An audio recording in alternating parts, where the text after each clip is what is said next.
you have done nothing that would in any way permanently separate you from the love of God. He is calling you, and respond every minute with, Lord, I am here and I'm ready to do your will. Be it when you're joyful or be it when you're in despair. Welcome to the Jesus Storybook Bible Podcast, a place where we remind you that grace can rewrite any story, that hope shines a light through our darkest moments, and that God's love changes lives. Here's your host, New York Times bestselling author, Sally Lloyd Jones.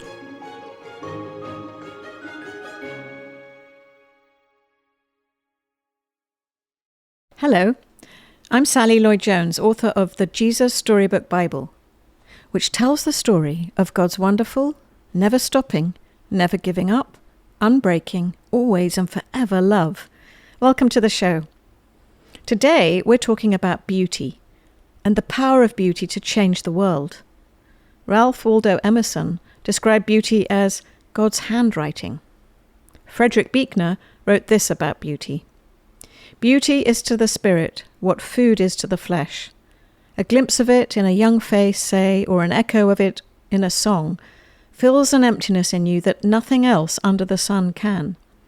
Unlike food, however, it is something you never get your fill of. It leaves you always aching with longing, not so much for more of the same as for whatever it is, deep within and far beyond both it and yourself, that makes it beautiful. The beauty of holiness is how the Psalms name it, and as the deer longs for water, so my soul longs after thee, is the way they describe the ache and the longing. Our guest today is world-renowned master pianist, composer, and performer Eric Genuis. Eric has dedicated his life to bring beauty to the marginalized. In 2015, he launched Concerts for Hope, and he's traveled all over the world performing in prisons.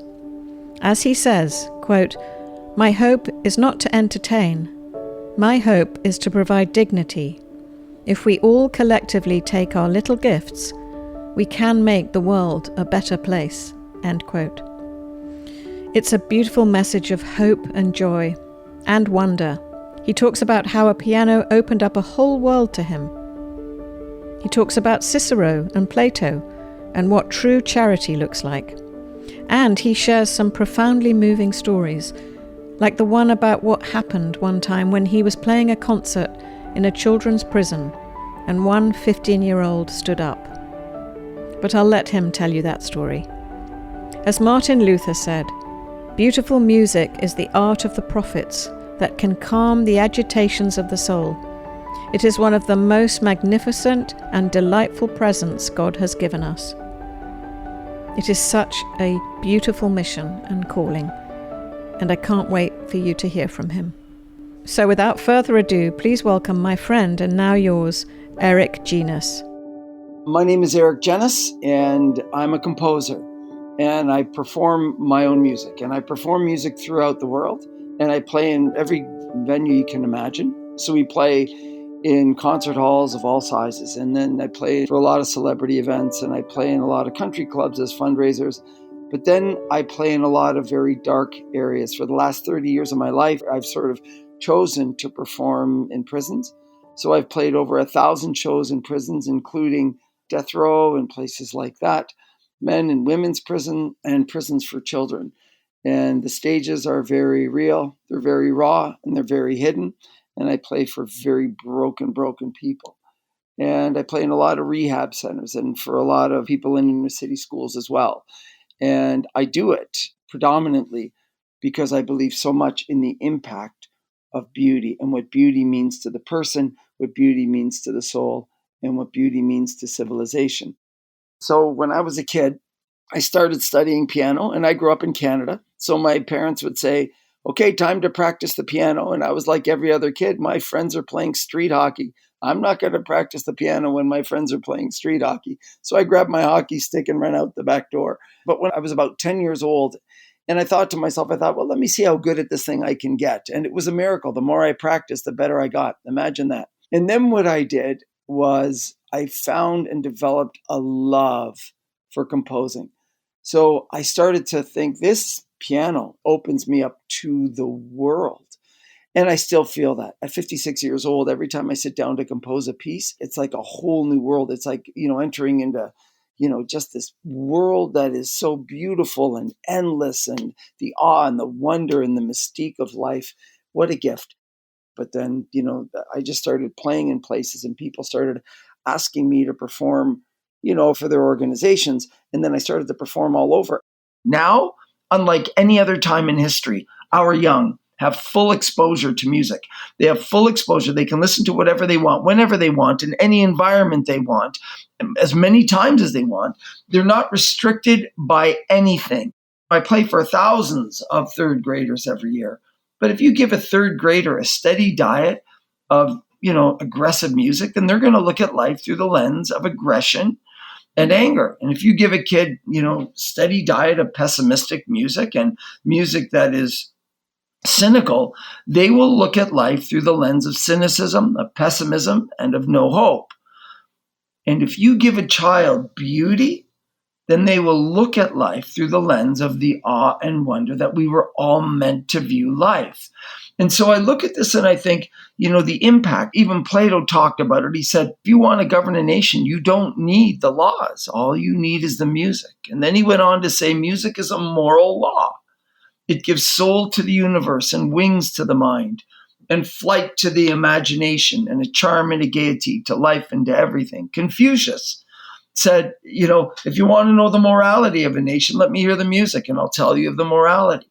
We've always known for thousands of years the impact of music. One of my most impactful encounters in these environments is I was playing for a youth prison. There was about 300 kids, and they were all tried and convicted as adults. These are 15-year-old kids that are about to go away for 30 plus years. And the one boy who was the leader in the room stood up in the end of the show, and he said, "Can I hear that violin alone?" He was so moved by the violin throughout the show, and the violinist played, and he started to weep in front of 300 other tough criminal children. And now that's a no-no. That's a sign of weakness. In the prison world, socially, you don't cry. I've had men leave my show because they're crying. And so this boy stood up and he said, "That violin's the most beautiful thing I've ever heard. Why have I never heard it before?"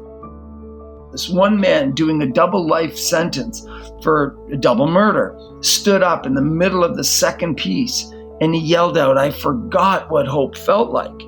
And I was so moved that he was so moved. And I instantly felt ashamed because I thought to myself, I've never given a second thought to these people. I've never given a second thought. I could have lived my life and played in concert halls and never thought about them at all. And I could have lived just fine, except it wouldn't have been just fine. And so when that happened, I thought there's a whole ton of people out there that are so easily forgotten.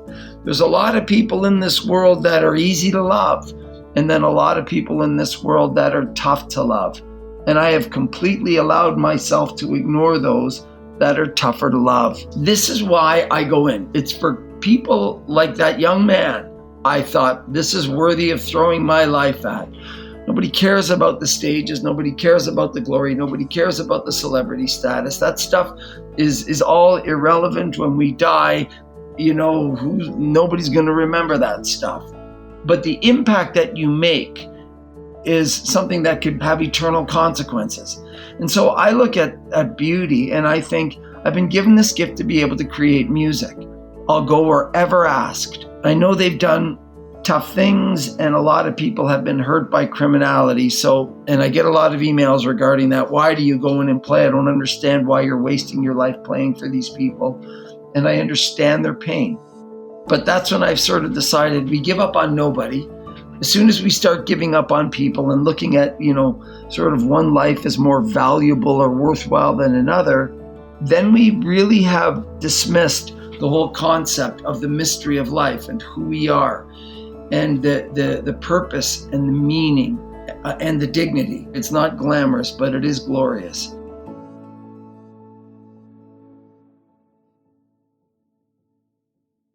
Our concept of charity, which is a very popular concept, is to go and help people, let's say in nursing homes. Like, for example, the traditional go and, play music for people in nursing homes, and it makes them very happy and they're very grateful. And we leave the nursing home feeling good about ourselves that we've done something which is appropriate. And, we've done something good and charitable to them. That's the face of one form of charity. Another face of charity is to go to that person who sucks the air out of the room, who sucks the joy out of the room, is not pleasant to be around, is not fun to be around, is difficult to connect with. Go and sit with them. Nobody asked you to heal them. All that we're asked to do is to go and be with them. Just by being with them, you don't have to be a pianist, you don't have to be a cellist or a violinist, or you don't have to have any skills.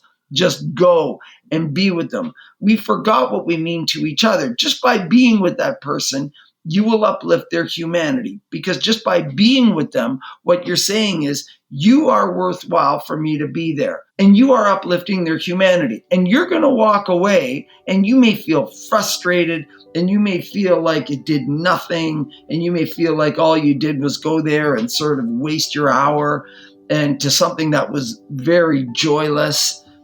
But the reality is that perhaps is the most charitable act. When you feel like you got nothing out of it, when you walk out of a charitable situation more angry than you walked in, that may and more frustrated than you walked in.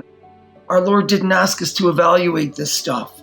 He created everybody in his image, and that is a very complex reality. The question is, what does that look like?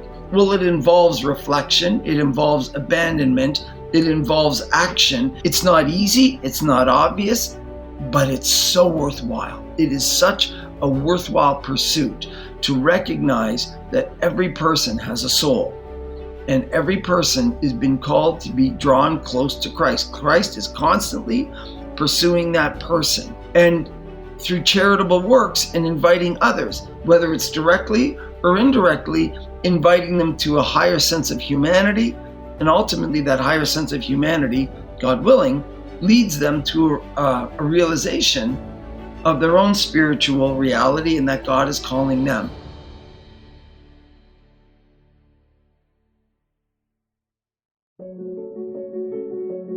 This is a passage from the Jesus Storybook Bible called God to the Rescue. Joseph and his brothers grew old and died, but their children's children stayed on in Egypt, where they became a very large family. Later on, a new king began to rule, but this Pharaoh didn't remember Joseph, and he didn't like God's people. He made them into his slaves and beat them and made them work harder and harder. God's people cried out to God to rescue them, and God heard them. He remembered his promise to Abraham. He would look after his people. He would find a way to set them free. One day, Moses was looking after sheep when someone caught his eye. A bush was behaving very oddly. It was flickering with flames, but its leaves weren't burning up. He took a closer look. "Moses," boomed a big voice. Moses leapt back. The bush was talking to him. "I have heard my people's cries," God said. "I have seen their tears, so I have come down to rescue them. Go to Pharaoh and tell him to let my people go free." Moses was afraid, but God said, "I will be with you." That's the story of my life. I look at these prisons and I'm there with like a whole truckload of equipment thinking, what am I doing?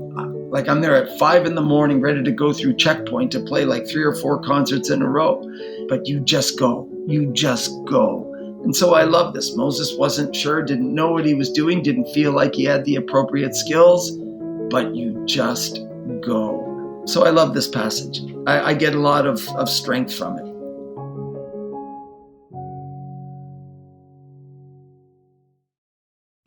You can get the Jesus Storybook Bible wherever books are sold. To find out more about the book and all of Sally's other books, please visit Sally at SallyLloyd-Jones.com and follow her on Instagram at Sally Lloyd Jones and a Jesus_Storybook_Bible. Before we go, don't forget, God loves you with a never stopping, never giving up, unbreaking, always and forever love. Oh, hello, it's me again, Sally. I'm just popping back briefly to say two things. The first thing is, don't forget to subscribe to the show, because that way you'll get the stories straight to your phone. And the other thing is, while we're at it, would you rate the show and leave us a review? That would be so great, because it helps other people find the show too. I really appreciate your help. Thank you.